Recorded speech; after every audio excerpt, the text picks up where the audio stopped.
Supply and demand. Everyone's heard of it, but how does it work? Take silver. We know it's affected by supply and demand, but how? How much silver do we have, and how much of that do people use? What happens when the world uses more silver than it produces? Where does the extra go when the opposite is true?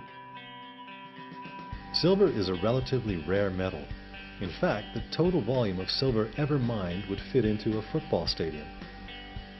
There are two major sources of silver production: new metal and recycled scrap. About 3/4 of all silver production is refined from mine sources. Of this new metal, only 1/4 comes from mines that specialize in silver production. The rest is a byproduct of mines that specialize in more lucrative metals such as gold, copper, and zinc. This is changing. With today's high silver prices, many new silver deposits have become economical to mine as a primary metal. Political and economic conditions in these places have a large effect on how much it costs to mine the silver and thus how much of it gets produced. In 2011, increased electricity costs in Mexico and increased labor costs in Peru both drove up the cost of producing silver. The remainder of the silver supply comes from scrap. Much of the silver sold as scrap comes from jewelry, ornaments, and tableware that's sold for profit when prices are high. The remainder of the scrap supply comes from industrial recycling. This category is less price sensitive, as silver recovered through recycling needs to be sold regardless of market price. All in all, the total silver supply in 2011 was just under 1 billion troy ounces, about the size of a small building. But that small building was enough to supply the world's industrial needs. Silver's unique properties make it sought after for many, many uses. It's the best conductor of electricity as well as heat. It's also photosensitive, antibacterial, and a chemical catalyst used in the production of many plastics. These properties make silver hard to replace, and the replacements that are available are often precious metals that are even more expensive. But the biggest use? We look at it. 1/3 of all silver demand is for earrings, necklaces, brooches, bracelets, bangles, and rings. We use it to dine in style and even to worship our gods. In electronics, silver is indispensable for its conductivity. Its presence in virtually every electronic product adds up quickly. Your laptop contains about 1 gram of silver, and your car as much as 10 to 20 grams. LEDs, used in everything from TVs to light fixtures, make use of silver's photosensitivity. RFID chips are produced in the billions to provide wireless information about every product imaginable, and they use silver to transmit radio waves. Historically, silver's photosensitivity has made photography the largest industrial use. While traditional film has mostly gone away, the industry still accounts for about 12% of silver demand, as X-rays and physical prints used in industrial printing still require silver. The shrinking photo demand is more than offset by new demand in the solar industry. Solar panels make heavy use of silver as the world looks increasingly towards green energy. Many other industries show interest in its antibacterial properties.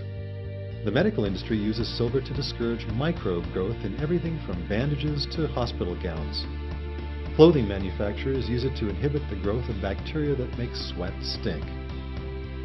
Restaurants use it to purify water and to make sanitary cooking surfaces. With so many uses, the silver market is changing constantly. 30 years ago, the price of silver was $5 an ounce. The biggest industrial use was photography, and demand outpaced production as nations around the world sold off their silver reserves. Today, most of those reserves are gone. The silver price is flirting with record highs, and silver production has increased to 15% above demand. Where did that extra supply go? There's more to the picture. Find out in Part 2.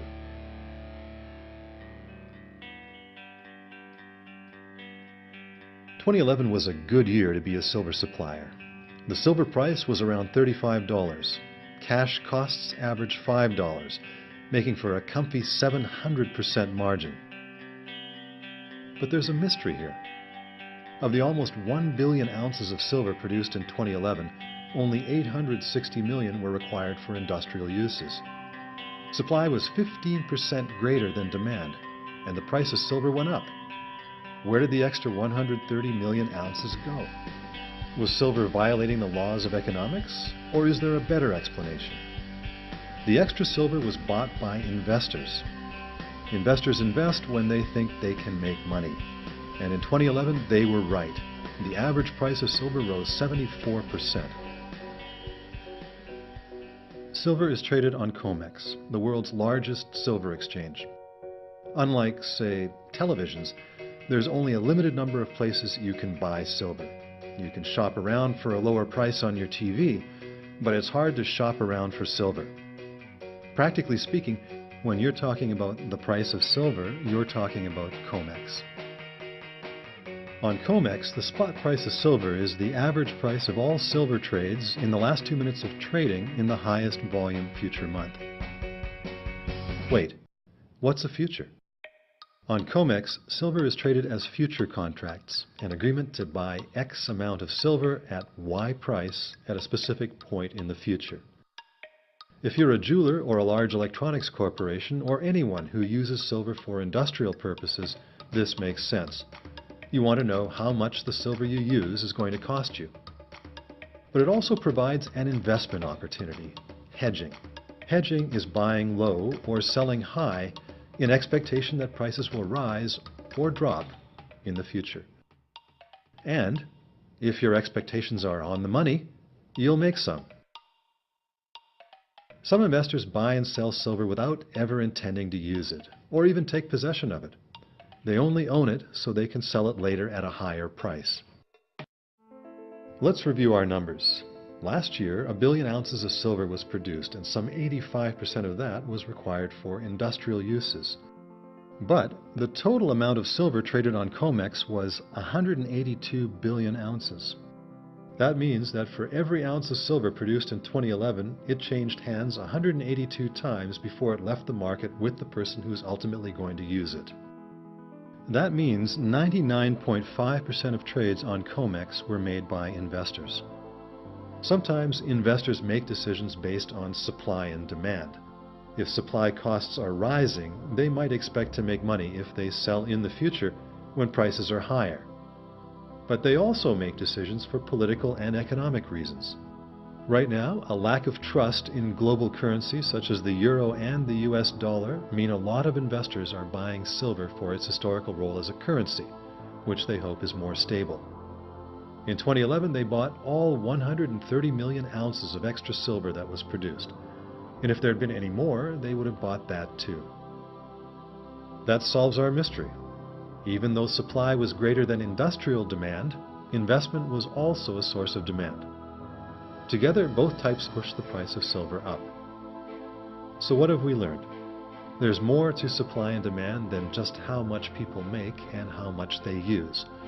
What they think matters too.